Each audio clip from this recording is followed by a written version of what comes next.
Hello, Hello. everybody. Thank you for allowing me to have this conversation. Thank you so much for the opportunity.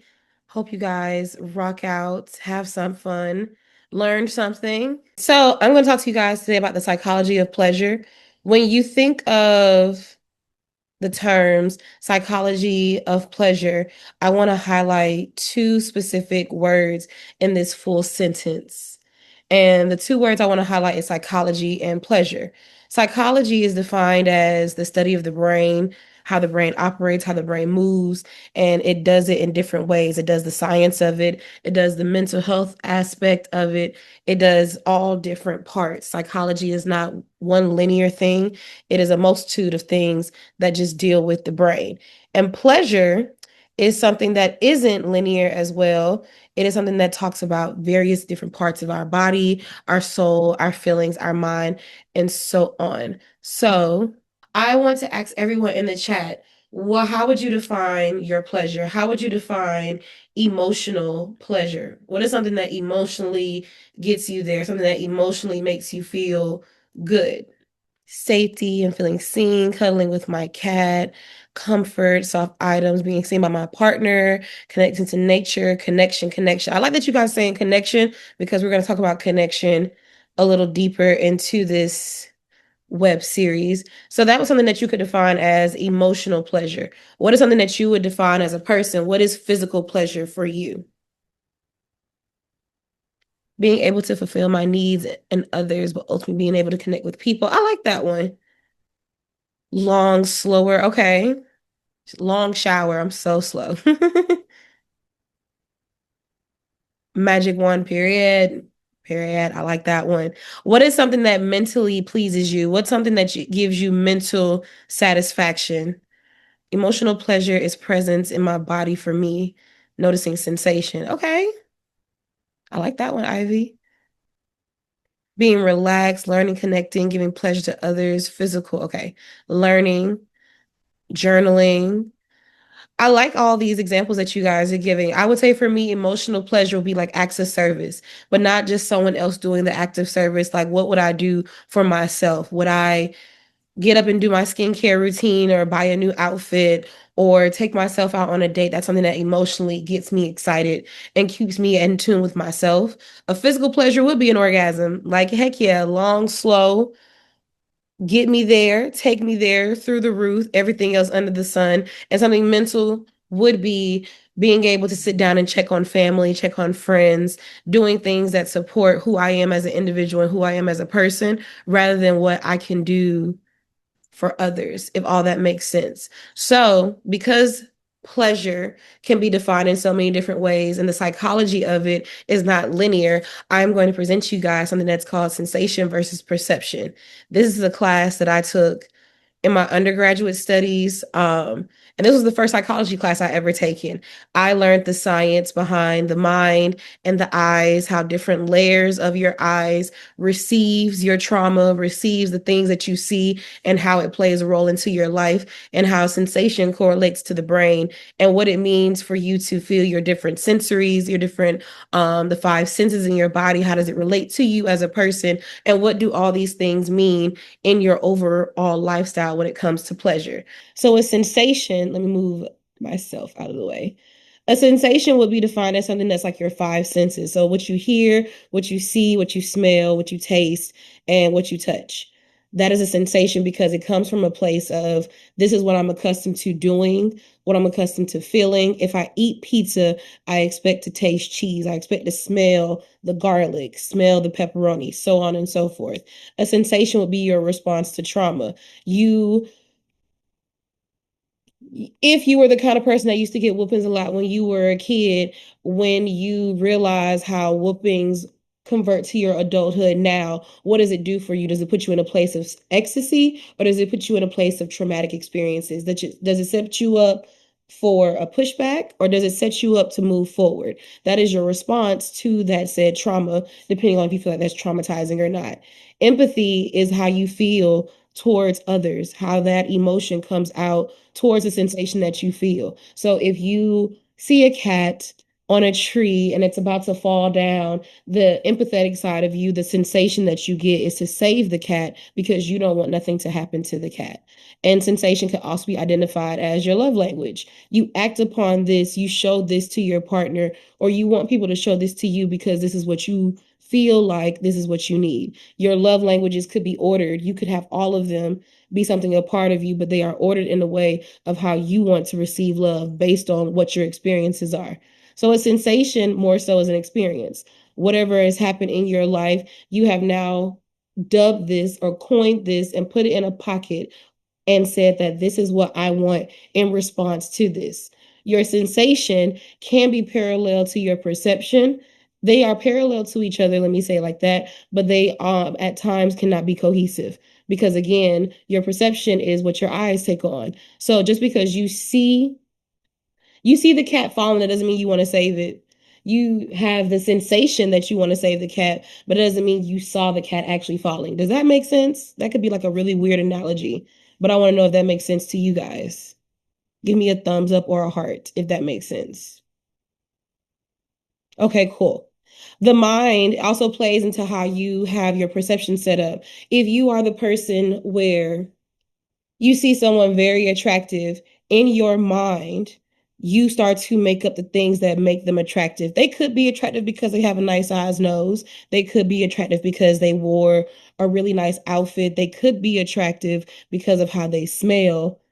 But is that what your eyes take on? Is that what the sensation comes from? When you smell them, do you actually smell them, their cologne, or do you smell their pheromones?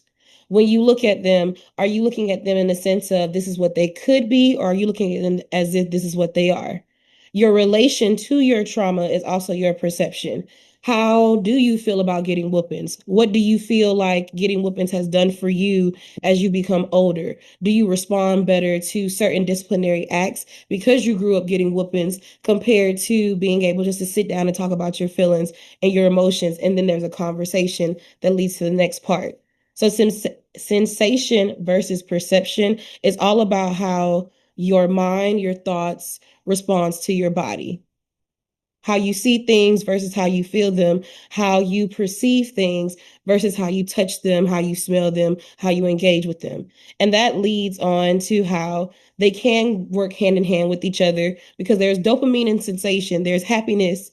And when you feel a sensation versus the oxytocin that you get within the mind as it starts to grow up, as it starts to grow. Your responses to other people when you have a sensation towards them, when you have a what's the word I want to use when you have a fulfillment of emotions or experiences with that person. Those are things that's all made up and have come together because of what's happened in your mind, the conclusion that you've created of them in your mind. Your empathy towards people, it comes in relation to your trauma. You have empathy towards people, towards things, and you have a response of your love language towards people, towards things, towards whatever, because of what you have experienced in your past. Does that all make sense before I keep on going? Another way to say it is subjective versus objective. Yes, very much so. Is this all making sense to you guys before I like keep on pushing? I just want to make sure I'm not like just rambling and pushing on and pushing on. Okay, cool. So another thing that aids on to sensation versus perception, or even the example that was put into the chat, which I really love, subjective versus objective, is the body and the skin. Notice how I say body and skin instead of body versus the skin. Because at times we all think that the body and the skin are the same thing, but they're not. Their responses to things are differently. Their responses to everything is different, and how they engage with others and or yourself is different compared to what another person may say. So for your body is a full-on experience. It can be slower, it can build, it attaches to your nervous system, and it's also based on emotional layers or relational layers. So for example, with your body, it could be deep relaxation or melting sensation, increased heart rate, a fuller breathing, pelvic warmth or heaviness, your muscles get softened, or rhythmic contraction, spontaneous movement, vocalization, emotional release, time, floating type of feeling, or a sense of connection and safety and openness. With your skin, on the other side, it could be like having goosebumps or chills, tingling, buzzing, light electricity through your skin, warm or flushing to the point of touch, a heightened sensitivity, blushing, erect nipples, increased awareness of specific erogenous zones, or shivers when you're lightly touched and kissed.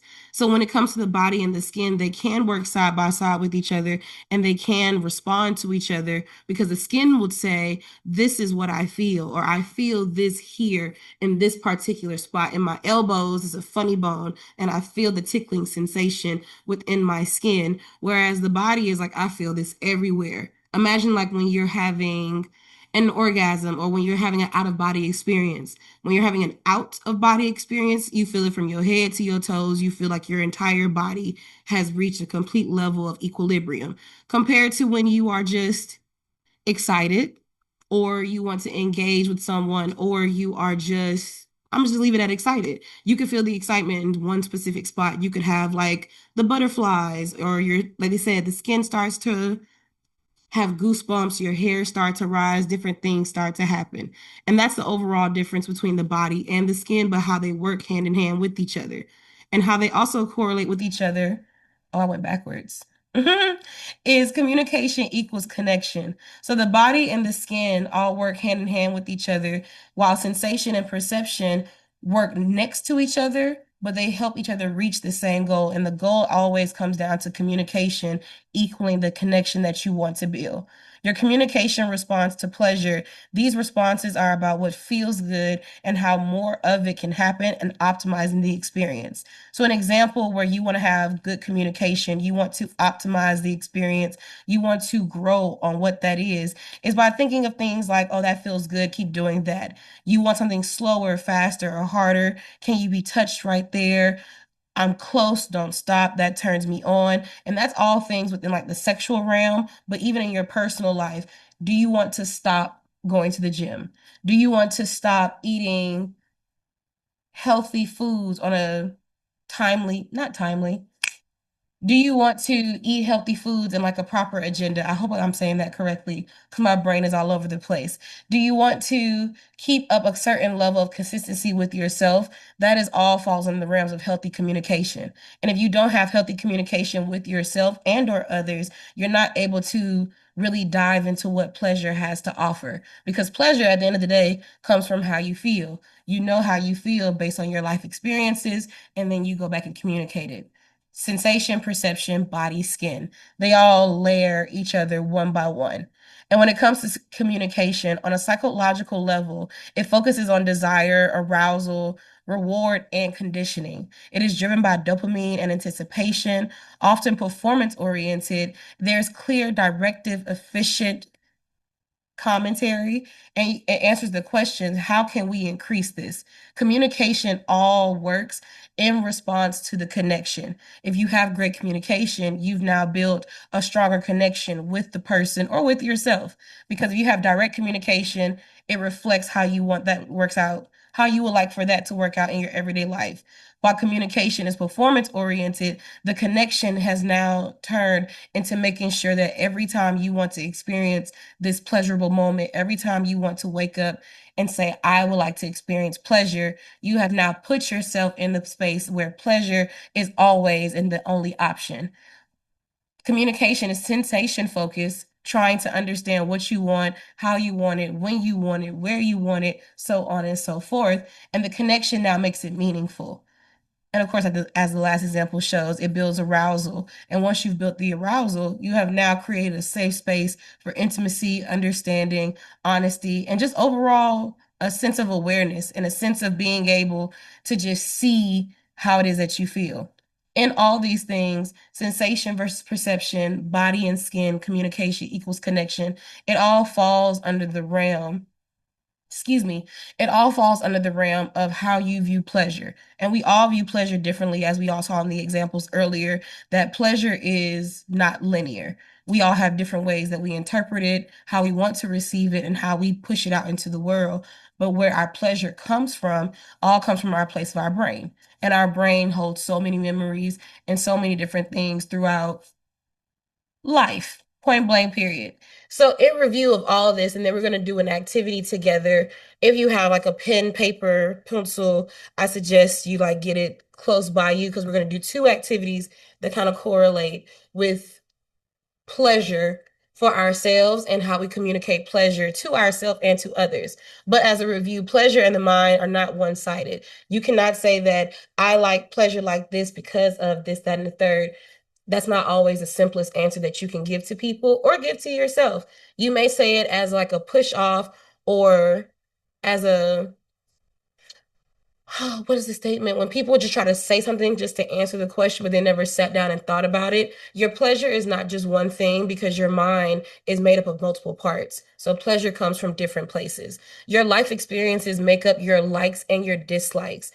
Everyone, not everyone, let me not say that. People have an agenda that their dislikes are things that they should not communicate because if I don't like it, why would I speak on it? I professionally and personally feel different. Your dislikes are just as important as your likes because those are the things that have shaped your character. They've shaped what you define pleasure to be. They have shaped what pleasure is meant to be for you and for the people around you. So just as much as you want to express how much you love sucking dick. You also want to express how much you don't like eating ass. If you want to express how much you love to be naked and have the sun kiss your skin, you also want to express that you don't like it when there's too much attention on your feet. Your likes and your dislikes are just as important or of each other. Your body and your skin work together to create and sustain pleasure, and they do. Your body is the inside, what your skin is holding. Your skin is your shell. Your skin is your cocoon that keeps everything intact and make sure that your skin understands where your points are so that way the body knows how to respond to it. One cannot work without the other, so we should be able to work together so that way pleasure can be created and sustained. And how you communicate your pleasure is a direct link how your connections are built. I feel like I wrote that sentence wrong. How you communicate your pleasure is a direct link to the connections you build. Okay, never mind. But what it says there, it is a direct link. If you can't speak it, there's other ways to communicate. And even though we talk about communication as a means of opening your mouth and saying something, you can write a letter and be very direct. You can show an image of what you want to be pleasurable and be very direct. You can throw an egg to a wall. And that is a very direct link to that you are not feeling good today and you're not feeling your utmost or feeling the best. So there are direct ways to communicate to still build that connection, but you just have to find the communication style that works best for you. And so the activity that I'm going to do with you guys today, or one of the two activities, is called a pleasure map. Is there a treasure chest emoji? If so, can you guys put a treasure chest emoji in the chat if you've ever done a pleasure map before?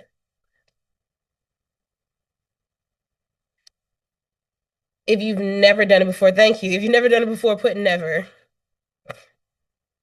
Or never done a type of pleasure map before, never. Okay, vibes. So this is my example of a pleasure map. I know that Sexpert Consultants has a pleasure map, and if I'm not mistaken, I think BIPOC has a type of pleasure map. But the pleasure map that I'm going to talk to you guys about today is with your body, your skin, and your mind. And with this pleasure map, what you do, just to put it bluntly out there, what you do is you can draw the body like this if that works out for you. If not, I'm always a stick figure kind of girly because I can't draw, but of course I use Canva, so Canva drew it for me. With this pleasure map, I would like for you to put an X on body parts that you don't like to talk about or you try not to show. Being that all of you, majority of you are content creators, there's a lot of vulnerability that you have to put out into the world. And you have to show the world all these things and express this much of yourself. And when you put yourself out there like that, it's kind of hard for you to sit down and say, I want to take this in for myself. I want to experience this for myself. I want to blend in and have this level of pleasure for myself because you can't realistically because of how you have to be a product. You have to put yourself out there for the consumers to be able to take in what you're selling so that way they can be able to support you back. So if it comes to your personal self, your personal life, who you are behind closed doors, the activity will be put an X on places that you don't like to talk about or show. Put a circle on places that you love to talk about. Now, love to talk about and where you like pleasure are two different things. What you love to talk about and your pleasure points are two separate things. I love to talk about my boobs. That doesn't mean that my boobs are a pleasure point. That doesn't mean you can suck my nipple and I'm going to be erect. I like talking about them because they're big and they're full and they're fluffy. I love talking about my butt because it's round, it's bondacious, and it sits up really high. But that doesn't mean that you can smack my butt because you just think it's a pleasure spot. Talking about it and what I like done to it are two different things. And that's where communication and connection come hand in hand. I want you to put a heart where you feel like you have a pleasure, where your pleasure point or spots is supposed to say what an S spots are. You can find pleasure in your neck, but that doesn't necessarily mean you're going to talk about your neck. You can find pleasure down your spine, but that doesn't mean you're going to show off the lining of your spine. And a square will be your absolute no spots. And that doesn't mean you don't like to talk about it, but that means this is not where I want you to touch me. I don't want you to kiss me here. I don't want you to hold me here. I don't want anything done here except air coming across my body from time to time. And that is what you create. That is what can create a pleasure map. If you need to take a picture of this before I go to the next slide, I would say take a picture of it now in case you want to do this activity on your spare time or something like on some more slower type of time, or I can always go back to it. So this is an example of my pleasure map. Like I said, I love talking about my boobs.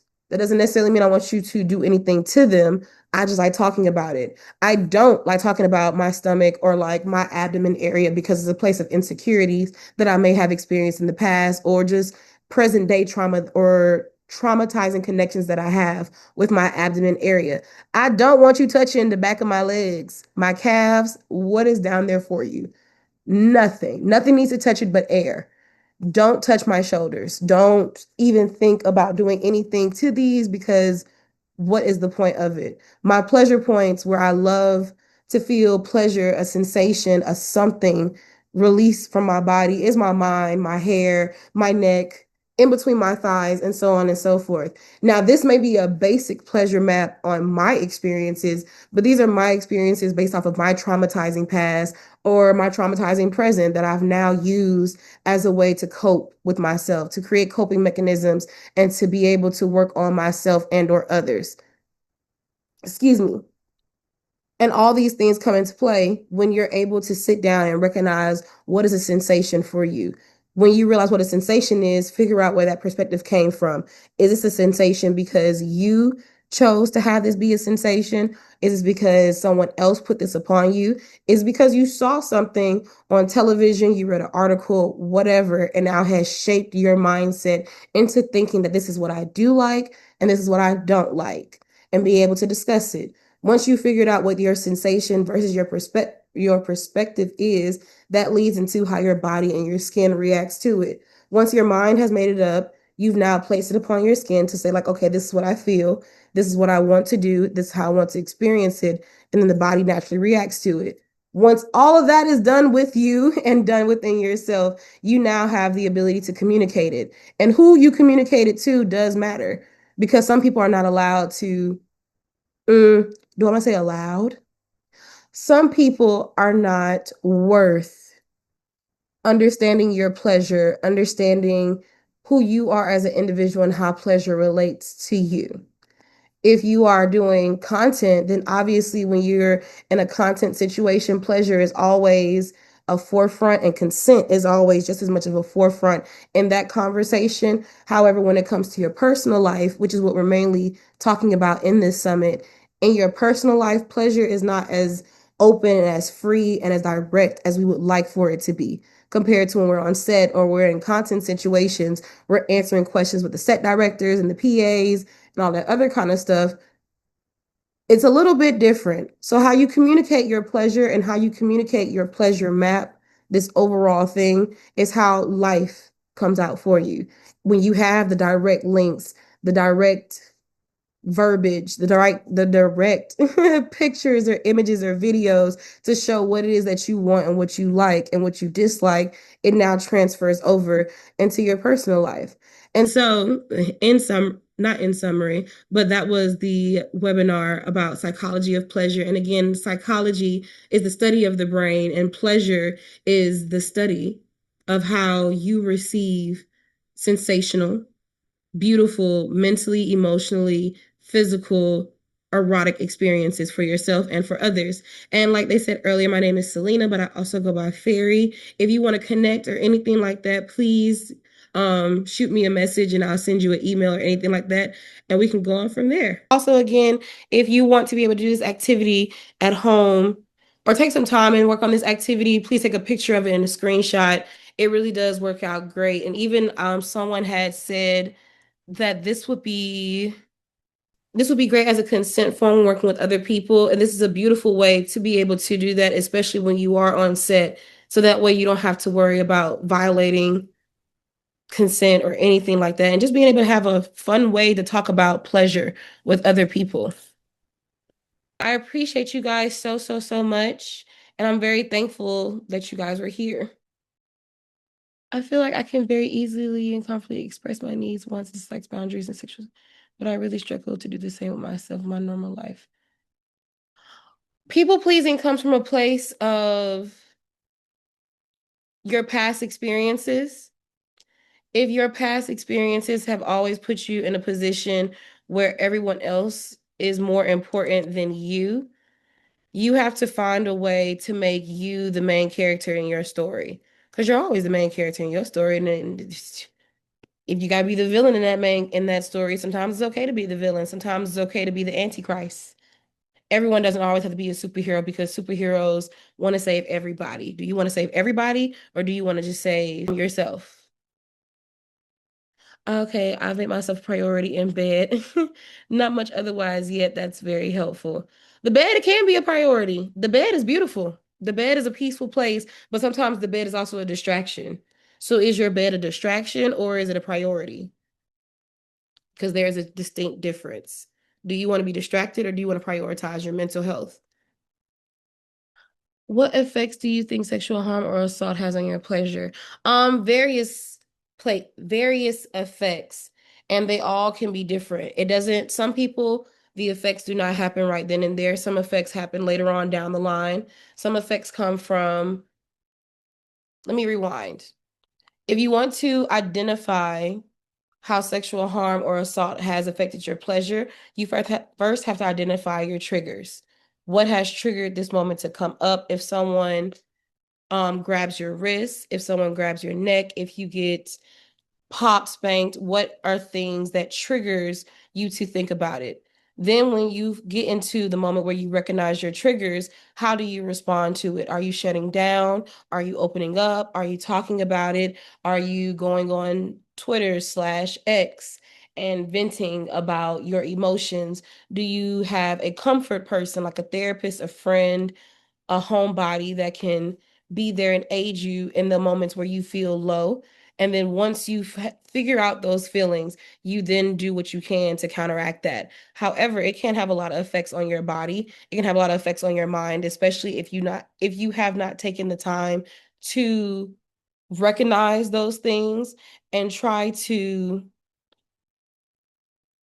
I don't want to say move past it because realistically, it's very hard to move past traumatic experiences, especially of sexual assault and harm. So when I say move past it, I'm not saying like forget it ever happened and act like you've never been through traumatizing experiences. I'm more so saying move past it as in you recognize this has happened to you and you recognize this has done some harm to you, but you're not going to let that harm write your story. Does that make sense, Skylar? Hopefully that makes sense. For places you don't like to be touched that relate to trauma, how can these be neutralized? They can be neutralized by having a very honest conversation with yourself, by starting off recognizing why don't I like these places. For example, if you don't like, I'm gonna just go back to whoopings because it's just the easiest one from my generation that I experienced a lot. Um, if you don't like talking about your butt, Why don't you like talking about your butt? What about your butt is something that you don't want to communicate? Is it because of its shape? Is it because of what has happened to your butt? Is it because of smell, feeling, sensation? What is there? What is the reason that you don't feel comfortable talking about it?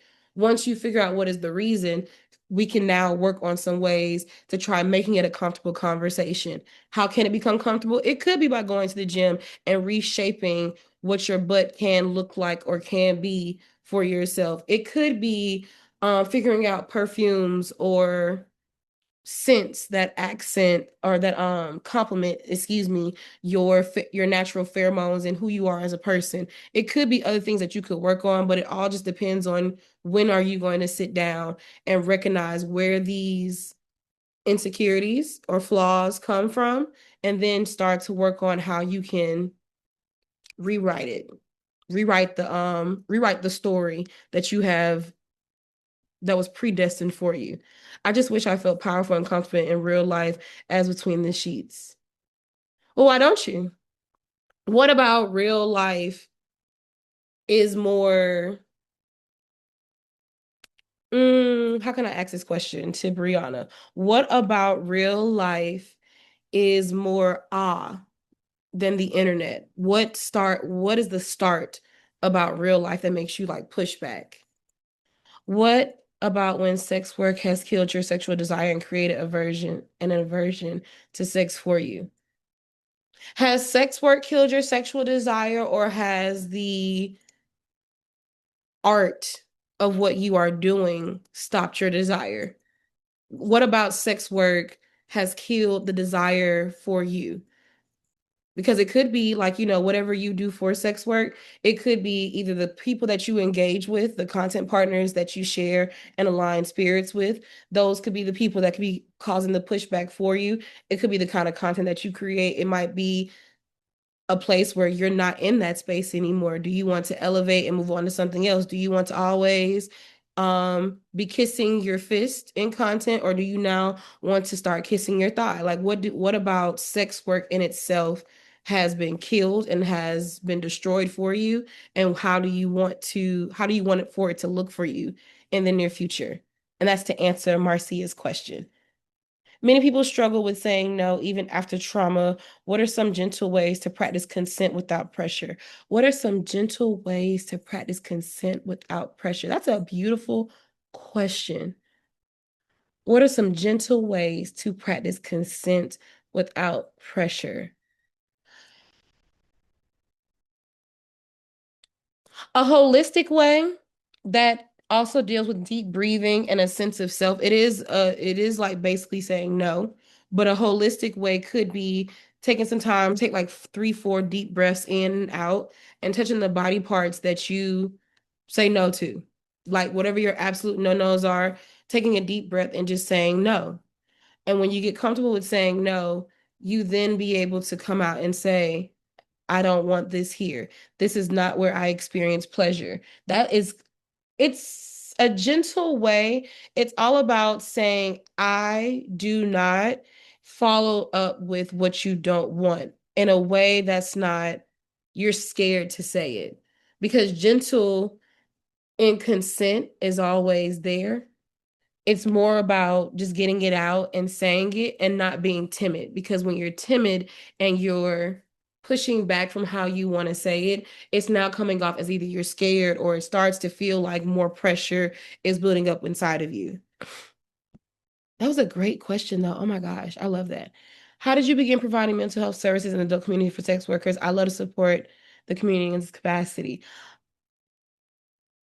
That is a loaded question. Um, In summary, I can say that I have always had a very strong appreciation for sex work. I I love sex workers. It's just the blunt, honest truth. I love everything that you guys do, what you guys stand for, how they empower the community, and how beautiful of people they are, especially the people that I've come across and met and worked for. So when I decided that I wanted to be a therapist, I wanted to be a voice for people who Society always gives their ass to kiss, but loves to be all up in y'all's business. That's just a blunt way to put it. Everyone loves to stare at porn stars or sex workers or spicy accountants of all shapes, ways of life. But then when it's time to go outside and stand up for something, a lot of people too pussy to do it. And I'm just not one of those people. I stand up for what I love, and I love sex workers. So that's how, honestly, I started working for the community. I'll be listening passively now. Thank you again. I appreciate it. Well, I feel that way in real life sexual encounters, just not much in a lot of day-to-day interactions with people. Does that make sense? It does. And it's not an uncommon feeling to have. The only thing that makes it harder for yourself is by stepping out of that comfort zone. We're only comfortable in certain places because it feels like a pillow. And sometimes a pillow is not what we need in life. We don't need a pillow. We need a brick. We need to be hard as bricks on ourselves. We need to be hard, we not harder on ourselves, but sometimes we need to push ourselves to that next spot in that next moment because if we're too timid and we're too comfortable in our bubble, in our box to just step out on our own thing, we're not going to be able to experience the different pleasures that life has to offer, which could be from nature to a person to food. If we're too comfortable in our box, in our bubble, all we're doing is aiding our triggers and we're not helping them. Hopefully that makes sense. Consent in a non-sexual intimate space is example, hugging a friend, family member, child, offering advice to someone. Would it be okay if I share? Oh, you respond to something else. Okay, I was gonna be like, yes, please share. How do you internalize stigma and cultural messaging about sex interference with healing, especially for those in sex positive or adult spaces? How do you internalize? I didn't say you didn't pipe you. How do internalized stigma and cultural messaging about sex interfere with healing? What do you mean by that, Leah? I would like to know more by this question. That's a very great question, but I want to know more with what you mean. Very for more context, I am a psychologist. I'm not in the community. However, I'm an ally and looking for support. Oh, girl, email pineapple support. That's the best way to do it. That's exactly what I did. I emailed them and I've been by their side ever since. Judgment from outside world affecting healing. So let me go back to your question.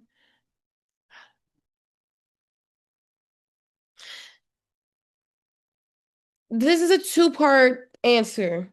The first part is the outside world. You can never heal if you always focus on what other people think. And sometimes other people's opinions and feelings can help aid to your healing, but you as an individual, when I say you, I'm not talking like directly to you, Leah, I'm saying like all of us. You as an individual, you know what's good for you, what's harmful to you, what's supporting you and what's not supporting you. The outside world has a lot of things that don't support, that don't aid. Our government can be an example of that. A lot of things can be an example of what doesn't support or aid who we are as people.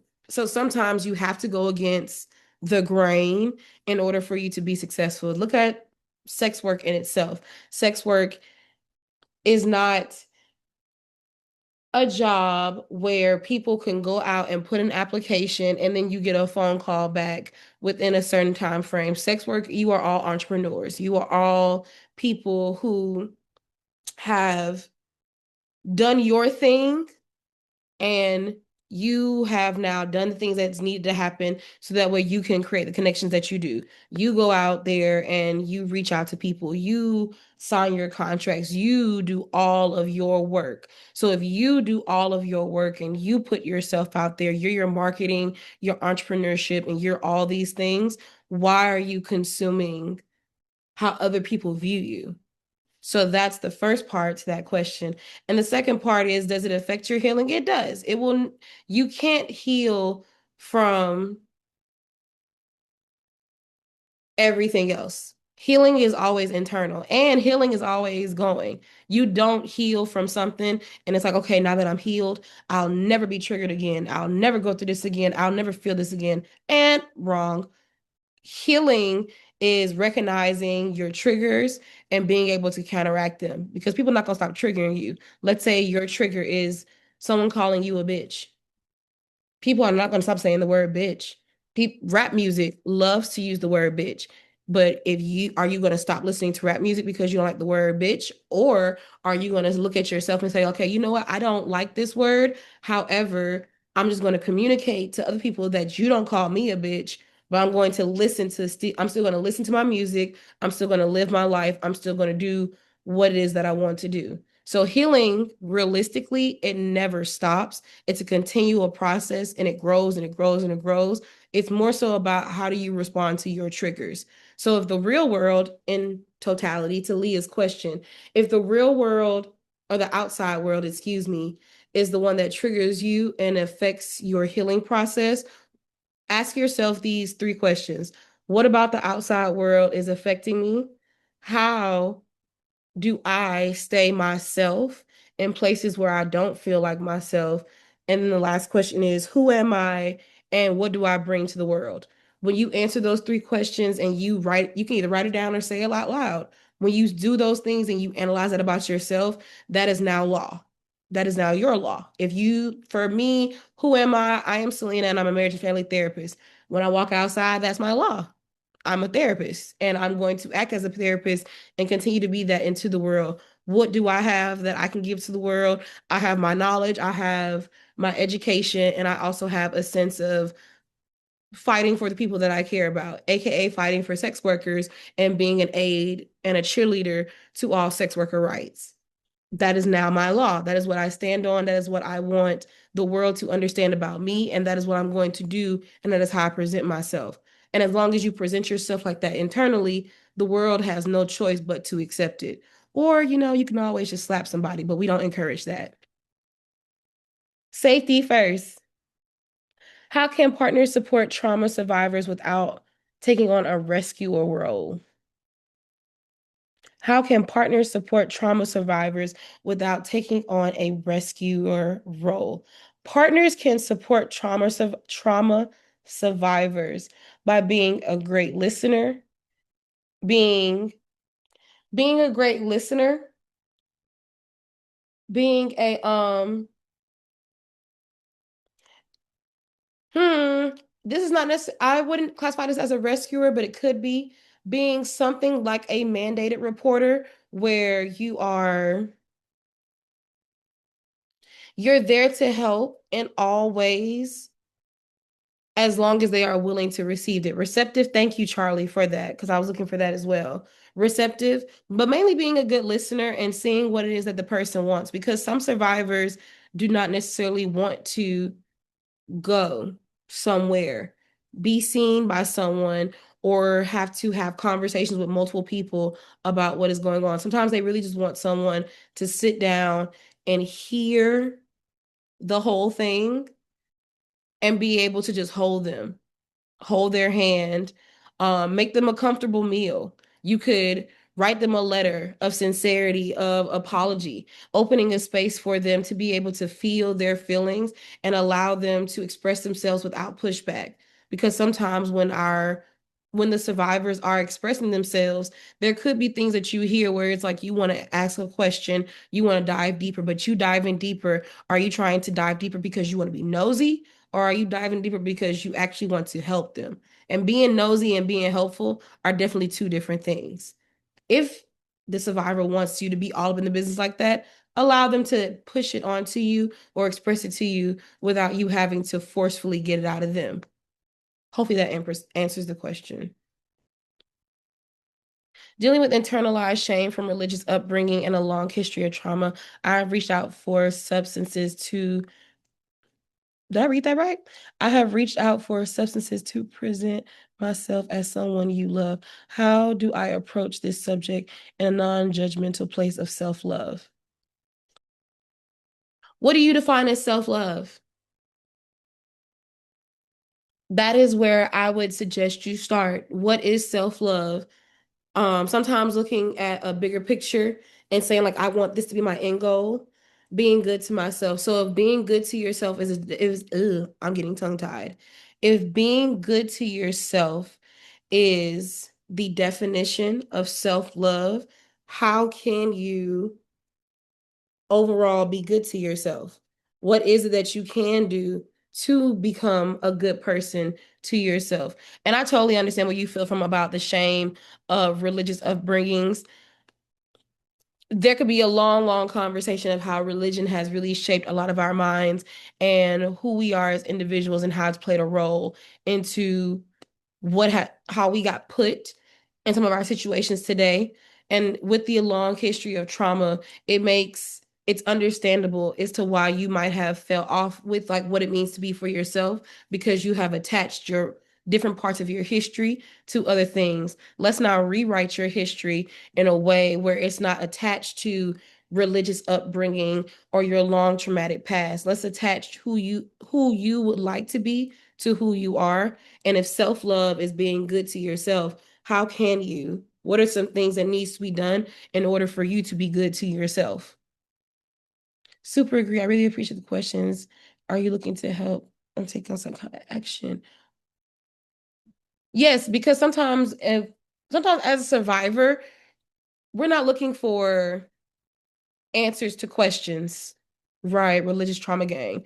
We're not looking for answers to questions. We're looking for someone to just hear us and make space for us. Like if this is the trauma that we have, oh, actually, this is a great example. If this is the trauma, I wish I had something bigger. The trauma that we have from our assault of whatever it may be. Don't hold this much space for the person. You need to hold this much space for the person because it allows them to express themselves and be free and create a sense of vulnerability, especially if you want to continue life with them in whatever way that is. In order to continue life, you have to start with the seed. And if the seed is their trauma, if the seed is their survival skills, if the seed is who they are, how they feel, and where they're coming from, how they express themselves, things from their past, you have to make room for that seed to grow. We all like plants. It starts as a seed, got to water the soil, grow, sunlight, big old hug, a whole lot of understanding, comprehension, reflection, and space. And yes, religious trauma gang, we love it here. We love the trauma. The trauma is what makes us great. Do you guys have any more questions, comments, concerns? You want to let out something that you just feel like the world needs to know? If you want to scream, let it out.